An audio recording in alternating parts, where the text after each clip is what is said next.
Arnes, you ever wanted a monster trap in your basement? I got something in my basement.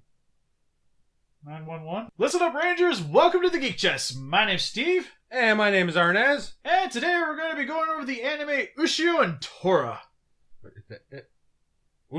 Yeah, it's Ushio. Ushio? Don't contradict me. We looked this up plenty of times. Ushio and Tora. I know I'm really bad with Japanese, but I think I got it. Okay, we'll go with that. If you guys haven't seen the anime, the premise of it pretty much is that there's this spear called the Beast Spear, which is pretty much like this holy relic kind of weapon that the samurai used to seal up a demon. And come to find out that our main protagonist, Ushio, has this demon sealed up in the basement of the temple that him and his dad run. And then what happens is he finds the demon. Demon wants to let him out. He's like, no. But come to find out that because he unsealed the demon, it attracted other demons. So he has to free the demon so that they could kind of not work together, but they still end up doing it. It's a little confusing.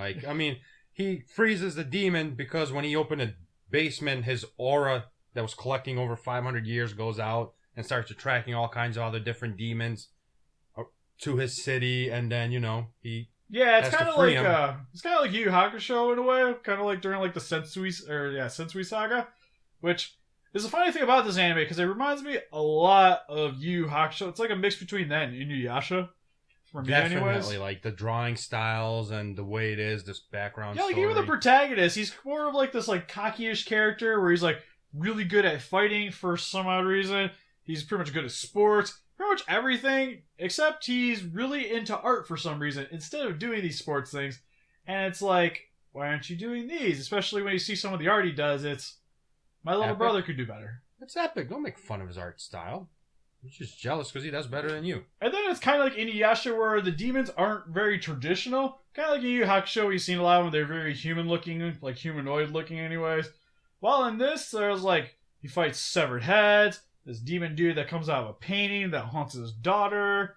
Yeah, that was a weird one. Yeah, like giant rock worms that inhabit like these stone guardians. And it's really cool, and it actually makes it for really interesting, because I thought it was going to be kind of like those animes where it's just like, he's fighting random human-looking people, and this, he's actually fighting more like creatures and monsters, which is actually really sweet. Oh, one thing you forgot to mention is when he picks up the spear, well, he always has the spear with him, even in a bathroom. And then once you watch it, you'll know what I'm talking about. But when he activates the spear, his hair grows, and it's like he turns into... Traditional anime, when he gets more powerful, his hair also increases in size, which, again, props to you, whoever made this show. You knew what you were doing. Super Saiyan style. Yeah, but it stays like black. Again, like Yu Yu Hakusho, when he gets the demon powers. Just hair grows long, and he just opens up a can of whoop ass and everything. Kinda. Except right now, I don't know, maybe it's just because it's first 4 episodes going on 5 that he's weak? Yeah, like he's a kind of like, to the main demon, Tora, which is supposed to be like God mode activated demon, like he's like the scariest thing ever. And he seems to be able to hold his own against that guy. Like he's always keeping him in check, keeping him in line, it's really hilarious. But whenever he encounters these other demons, he always seems to have some issues that Tora has to come and pretty much save the day, you know? He's pretty much like our Goku to our Ushio's Vegeta. Yeah, because the spear is supposed to be all powerful, weapon, supposed to be really strong against demons. That's this whole purpose. And then he just goes hits this, what was that demon? The flying face demons. Yeah, the flying face demons. And it doesn't even scratch it, and then Tora just comes up and... sit down! Yeah, he just kills it an instant. Yeah, you're just like, why did he do that? He's our main character. So we're gonna go with Toro as Vegeta. Ushio's Vegeta. Yeah, Ushio's Vegeta and Toro's the Goku. demon. Yeah. Which for the demon, he actually is the one character in the show that took me a little getting used to. Because for the art style, it's very old school looking, which is really cool because it still has that nice new kind of look to it that you get with a lot of the animes where it's very clean and not it's hard to explain, but it doesn't have a film over it. Yeah. Kind of like what you see VHSs and stuff like that, the grittiness. While it still keeps up with that more old school kind of art style, like with Yu Yu Hakusho and other animes like that, like even was it Ramen One Half? One Half? Yeah, I'm really bad with some of these names. Which is actually what makes the anime interesting. Makes it a lot better. Yeah, and then it's kind of cool because when you get the Tora guy, he's more old schoolish looking demon. Like especially, actually a good example would be like Devilman. If you guys have seen like any images of Devilman, that's pretty much kind of what we're getting at. Because he doesn't really have like any pupils. He's very normal-ish looking. Like he's pretty much like a roided out Lion-O from Thundercats. Where when I first seen him when I had to go into the cellar, you just wanted to hear the backwards thunder, thunder, thunder.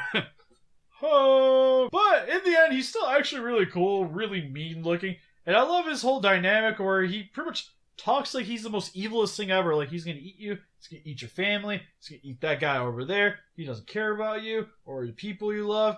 But yeah, he still always seems to help you out in the end. So yeah, it's like his whole like personality is he's worst guy ever. He's gonna kill everything, eat everyone, and for some odd reason, he just wants to eat humans. But then like people smell perfumes and their necklaces and stuff like that just keeps him away from them. So and then he finds cheeseburgers. yeah, which kind of ended like he's just like cheeseburger, and that's like where the episode ends. Doesn't even show if he eats it or not. Yeah, which the plot structure for the animes as of right now, I'm hoping it changes in the future. But right now, it seems like it's more of like a creature of the week kind of setup, kind of like I don't want to say Scooby Doo, but no, pretty much like Scooby Doo. It's more like Scooby Doo, like as of right now, because there's like you kind of see the bond between Ushio and Tora kind of forming in these episodes. That's really the only thing really tying them all together, for the most part, like, at least for me, anyways. No, it's pretty much like the way Steve says it. There's like no like main thing to the story. It's just them bondings.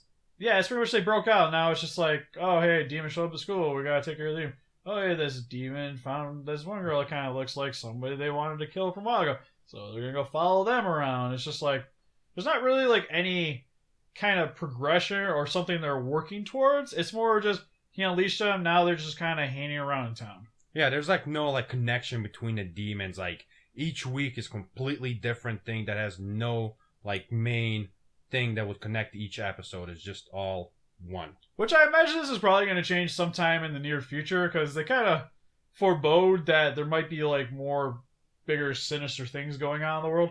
But as of right now, for these early episodes, it's not appearing to be like that. But I imagine it's probably going to, especially if they want to keep this anime going for a while and make it like your next like Dragon Ball Z / Naruto kind of animes, which I hope they do this. That's another show I kind of want to start, but they're way too far. Right, 912 episodes. Yes, oh no. So if they do go that route, they really probably need to start trying to do this sometime in the near future, because even a lot of those animes, they kind of like hop around from like episode to episode, but then they eventually kind of make their way into an overarching story. Well, I really hope so. Like, even though it's that kind of show right now as the first 4 episodes, I still like it, honestly. Yeah, I really enjoy this show, because most of the animes we've been watching as of late that are really have any merit have all involved like these things on girls. Oh, which like Monster Musume, Yamada and Seven Witches, Trinity 7, like those ones. Like I personally enjoy those. Even like Nesikoi. Like Nesikoi's cool. I don't know why I like that show even, but I think it's enjoyable. We should do Parasite next week, so. Yeah, and there's Parasite. Like, yeah. We'll see you next week on Parasite. Yeah, next week we'll do Parasite, because that show's actually done, so we can just straight up do a review of that one instead of just our impression. So overall, like the anime is not bad. I really love how they did the drawing, kept it like old school, but it's old school, but it's really clean, and the main characters are really interesting. I really like the demon a little bit better than the human, his human half, we'll call him. Yeah, Ushio. Yeah. Because, like, it just seems like Toro is just more interesting as of right now. Yeah, he's definitely the funnier of the characters. Yeah, because he's the one that's keeping it a little funny. And when you get into the anime, you'll know what I'm talking about. Especially the bathroom scene where he's just like, why are you taking this in here? He's like, because of you! Oh, that scene. Yeah, it's pretty good. Yeah, there's a lot of good scenes like that. But, yeah, for the most part, the story is still, even though it's set up kind of like a creature of the week, it's still enjoyable to watch. Like, it's still interesting to see how each of the individual episodes progress. And it's really cool, especially with how engaging the animation is, and even the fight scenes are actually done pretty well in this. Yeah, I forgot about that. That was actually a really good part, is how they did the fighting scenes. Yeah, because I've seen like some really good animes, really awesome fight scenes, like Dragon Ball Z and Yu Yu Hakusho, and then you get some really bad ones where it's like nothing's really happening. This leans more towards the Yu Yu Hakusho Dragon Ball Z. It's not quite up there with being super good as of right now, but it's still enjoyable to watch. The only thing that I'm not really sure, like how I feel about it, is the other characters in there, the girls. Yeah, like I like them, but I can kind of get where you're going with it. Where they're not really like central to the plot. Like if we're gonna go Dragon Ball Z logic, they're kind of like our Krillin and Yamchas as of right Poor now. Poor things. Please don't let them be our Krillin and Yamchas. Well, Make them at least a Piccolo. Well, at least Krillin is more useful. I mean, sure. The only time he could have been useful in the entire show, and he decides to run away like a bitch. Well, wait. He's like, Soda Flare! Run away from Frieza. That's not true. He taught Frieza the Destructo Disc, and Frieza killed herself with it. So thus hence, it was Krillin who killed... What did I say? She? Yeah. I don't know. It's okay. You can tell him he's wrong in the comments below. Yeah. I'll hear about it. It's fine. So he... Even though he's voice acted by a girl. I think she's a librarian or something. I don't know. Anyways. Yeah. But yeah, so he teaches Frieza how to, how he kills himself. So thus hence it's Krillin who killed it, not Goku. Should probably get track on the actual anime. Yeah. What anime are we talking about? So we recommend this for you guys, especially if you're into old school animes, something like Dragon Ball Z, Yu Yu Hakusho, Inuyasha, or just want something that's a little bit more refreshing than what you get a lot of, like what Crunchyroll you see, especially on the tops, where it's pretty much just a lot of animes with boobs or having to do with like some kind of dungeon crawl. Hey, we're not even going to go down this road again. This is the second time we're doing this. You can find your girlfriend somewhere else. Okay? We're not finding her here. What? We'll do that in another video eventually. Yeah. We'll go over that. We need to. But... Yeah, we need to. But for the most part, we really enjoy this anime. But what do you guys think? Have you guys checked out Ushio and Tora? Please let us know in the comments below what you guys thought of that anime. Help us defeat those kaijus by hitting that like button. Subscribe to become a ranger today, and we'll see you guys in the next video. Bye-bye.